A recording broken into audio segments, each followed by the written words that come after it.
Kemudian yaitu bidang, yang mana bidang itu mempunyai dua ukuran, yaitu lebar dan juga panjang. Misal di sini adalah bidang alfa. Kemudian yang kedua yaitu ruas garis dan juga sinar garis. Ruas garis yaitu garis yang dibatasi oleh dua titik. Misal pada gambar di sini yaitu ruas garisnya yaitu titik R dan juga S. Maka ditulis dengan RS, ruas garis. Kemudian yaitu sinar garis, yaitu garis yang berawal dari satu titik pangkal ke satu arah secara tidak terbatas. Contoh di sini yaitu titik R dan juga ke P. Misal titik R ke P itu adalah sinar garis. Karena berawal dari titik R ke titik P, berbeda dari titik P ke R. Selanjutnya yaitu kita membahas tentang kedudukan titik, garis, dan bidang. Satu yaitu kedudukan titik terhadap garis. Misal di sini ada titik P. Ini adalah garis H. Artinya yaitu titik P terletak pada garis H atau garis H melalui titik P. Yang kedua yaitu pada garis H, titik P terletak di sini. Artinya yaitu titik P tidak terletak pada garis H atau garis H tidak melalui titik P. Kemudian yaitu titik-titik yang segaris itu disebut dengan kolinier. Misal di sini adalah titik P, di sini titik I, di sini titik R. Artinya yaitu titik P, I, R terletak pada satu garis, yaitu garis H. Artinya titik P, I, R yaitu titik-titik segaris atau titik-titik segaris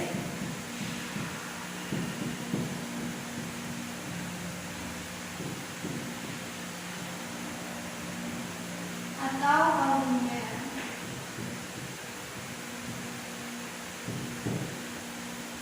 Kemudian yang kedua yaitu kedudukan titik terhadap bidang. Misal di sini ada bidang alfa, yang mana titik RPI itu terletak pada bidang alfa, sedangkan ST di luar bidang alfa. Tetapi titik RPI itu tidak titik-titik segaris atau kolinier, tetapi titik RPI ini adalah titik-titik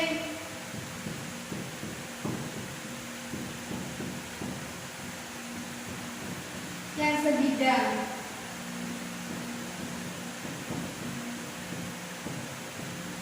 atau disebut dengan koplanar.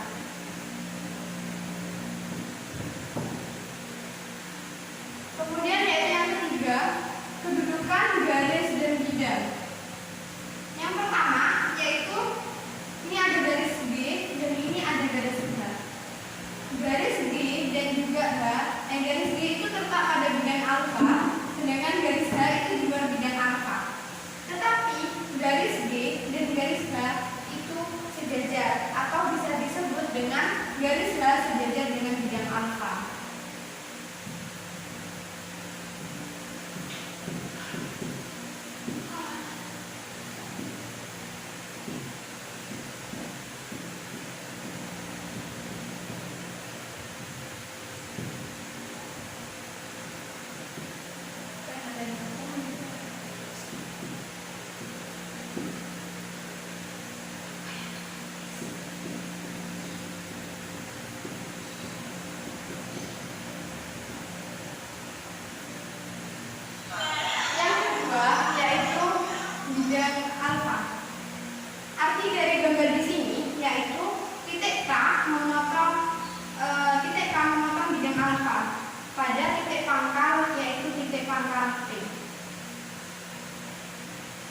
Kemudian yang keempat yaitu kita membahas tentang kedudukan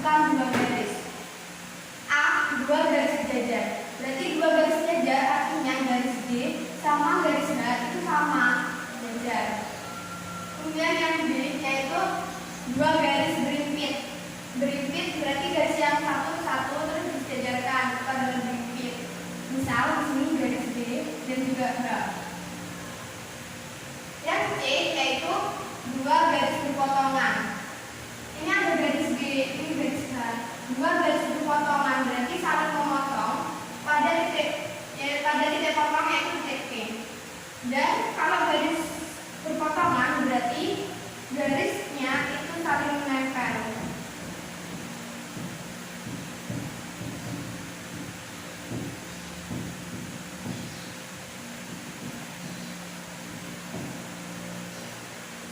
Kemudian yaitu yang D, dua garis bersilangan. Dua garis bersilangan artinya dalam garis ini garis-garisnya itu tidak menempel.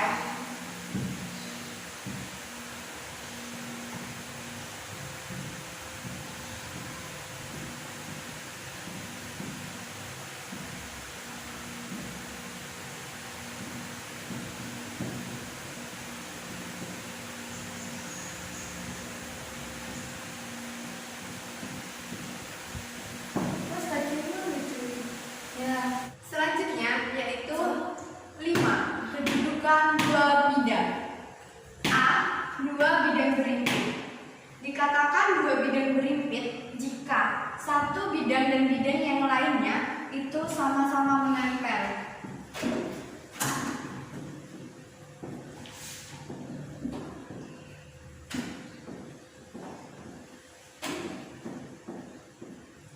Yang kedua yaitu dua bidang sejajar. Dikatakan dua bidang sejajar jika bidang yang satu dengan bidang yang lainnya letaknya itu sama.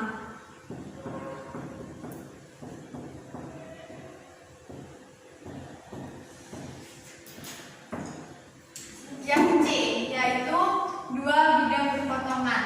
Dikatakan dua bidang berpotongan jika bidang yang satu dengan bidang yang lainnya itu saling menempel.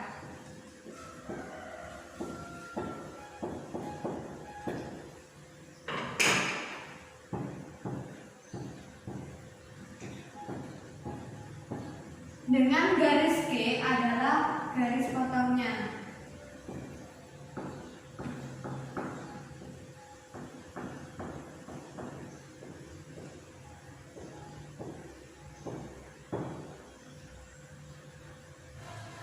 Selanjutnya yaitu melukis bangun ruang. Sebelum kita melukis bangun ruang, terlebih dahulu kita mengenal istilah-istilah untuk melukis bangun ruang. Untuk istilah yang pertama yaitu bidang frontal. Yang kedua yaitu bidang ortogonal, yang ketiga yaitu garis frontal, dan yang keempat adalah garis ortogonal.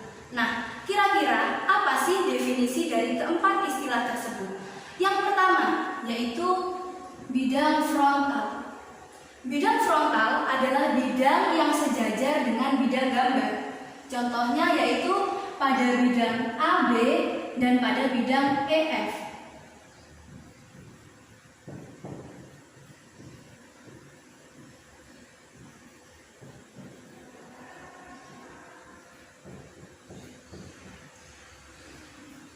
Yang kedua yaitu bidang ortogonal.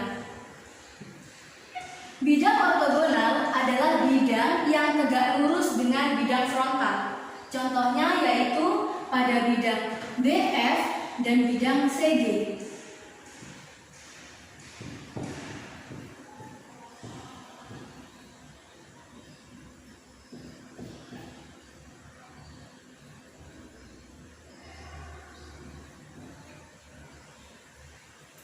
Yang ketiga yaitu garis frontal. Garis frontal adalah garis yang terletak pada bidang frontal. Contohnya yaitu pada garis AB dan garis BF.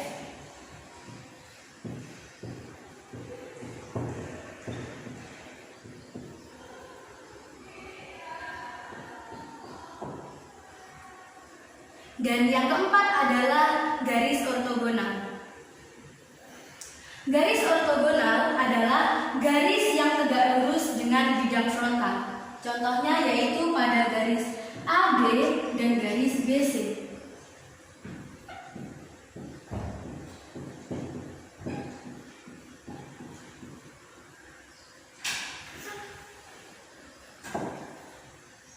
Selanjutnya yaitu jarak dalam ruang dimensi 3. Yang pertama, yaitu jarak antar titik.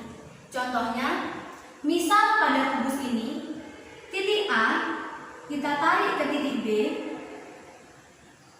dan titik tengah antara titik A dan B kita umpamakan R. Maka R inilah yang disebut jarak antar titik.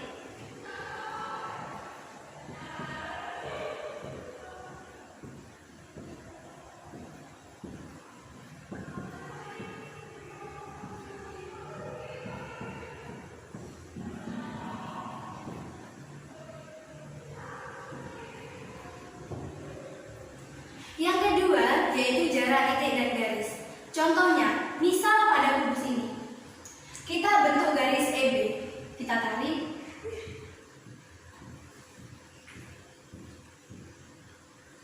lalu mana sih yang disebut jarak titik dan garis?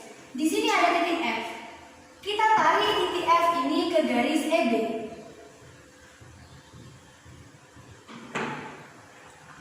dan jarak antar titik F ke garis EB kita umpamakan sebagai N. Maka N inilah yang disebut jarak titik dan garis.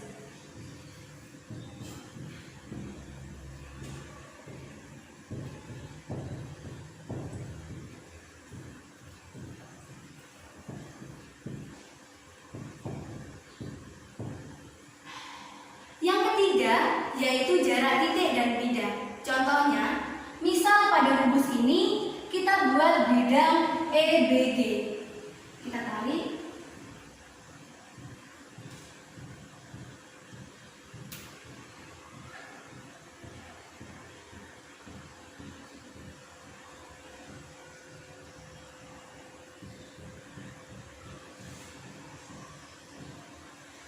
Lalu, mana sih yang disebut jarak titik dan bidang? Lagi-lagi di sini ada titik F. Kita tarik titik F ini ke bidang EBG.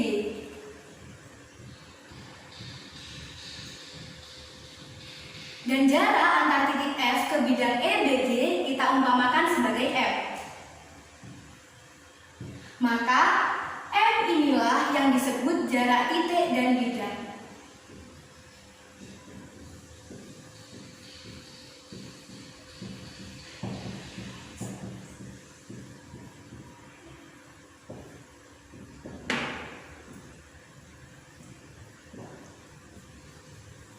Di awal tadi kan sudah dijelaskan beberapa materi mengenai bangun ruang 3 dimensi. Pasti kurang seru dong kalau ada materinya tapi tidak ada contoh soalnya. Yuk kita simak contoh soal dan pembahasan berikut ini. Yang pertama, diketahui kubus ABCD EFGH dengan panjang rusuk 4 cm. Jika K adalah titik tengah AD dan L adalah titik tengah EG, maka jarak titik K ke L adalah. Langkah awal sebelum kita mencari jarak titik K ke L, kita harus menggambar terlebih dahulu kubus ABCDEFGH. Seperti yang sudah digambar ya, ini kubus ABCDEFGH, di mana panjang rusuknya adalah 4 cm.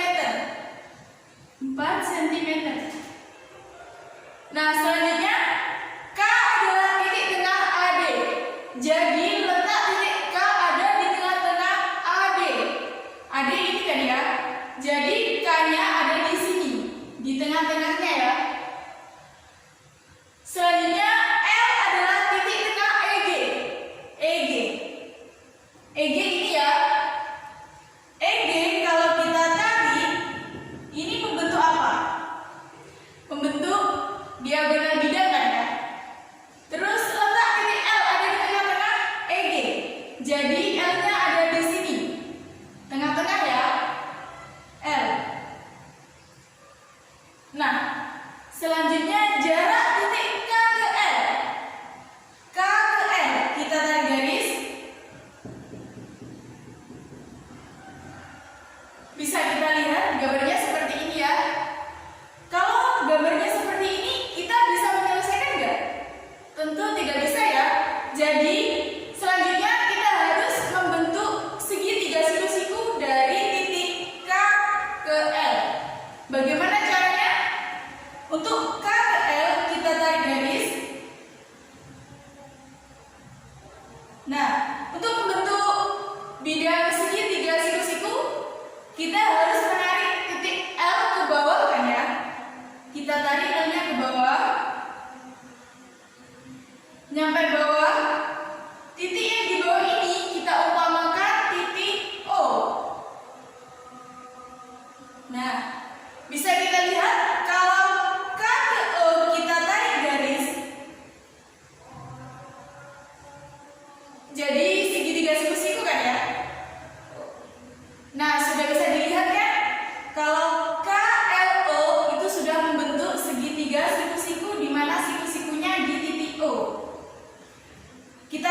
Di sini L, K, O.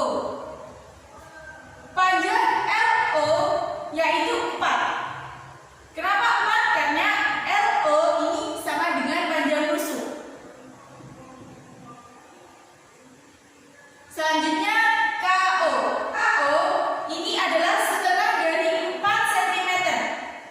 Kenapa setengah? Karena tadi kita tariknya itu tepat di tengah-tengah.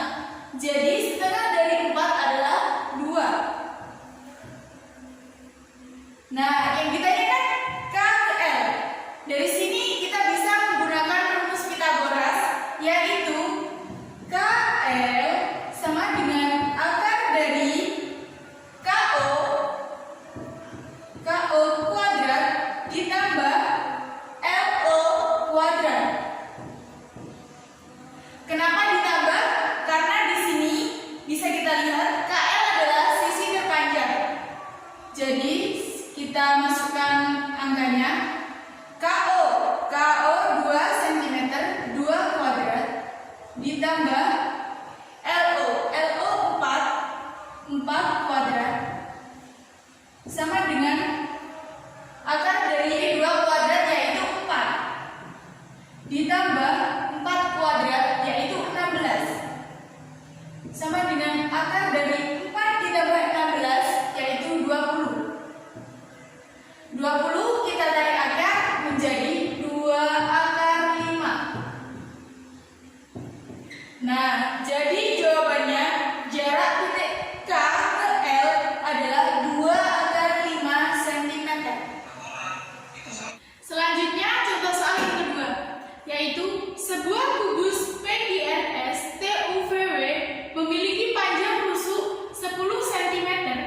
Jika titik O adalah titik tengah QS, hitunglah jarak titik V ke titik O.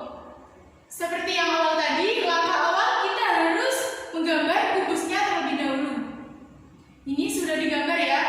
Selanjutnya, perpanjang rusuknya 10 cm. 10 cm. Nah, titik O adalah titik tengah QS. QS kita tarik garis terlebih dahulu. O-nya ada di tengah-tengahnya. O.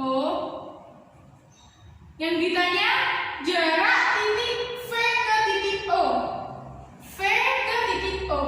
Jadi kita tarik garis terlebih dahulu. Terus O, kita tarik garis ke titik R. Dari sini bisa kita bayangkan bahwa ORV ini membentuk segitiga siku-siku kalau kita keluarkan dari bidang kubus ini. Kita keluarkan, siku-sikunya ada di R.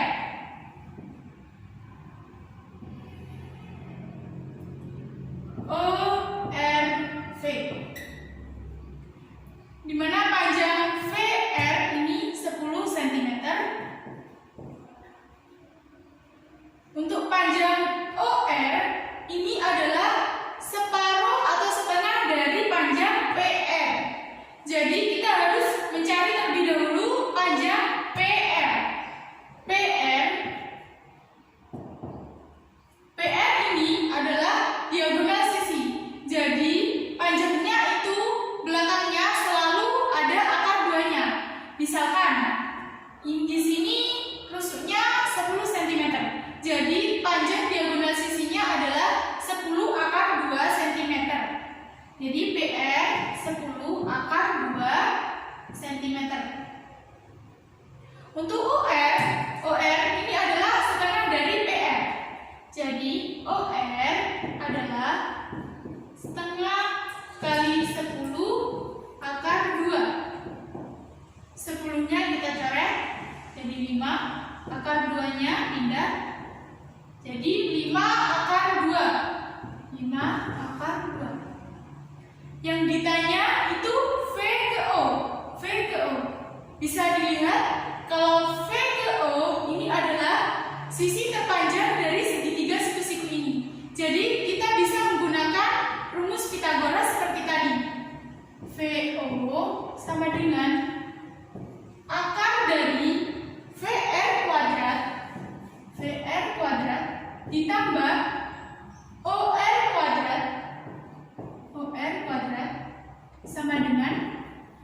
masukkan panjang VR 10 cm, yaitu 10 kuadrat ditambah OR, OR-nya 5 akar 2, 5 akar 2 kuadrat, sama dengan akar dari 10 kuadrat, yaitu 100, ditambah 5 akar 2 kuadrat, sama dengan 50, sama dengan akar dari 100 ditambah 50, yaitu 150.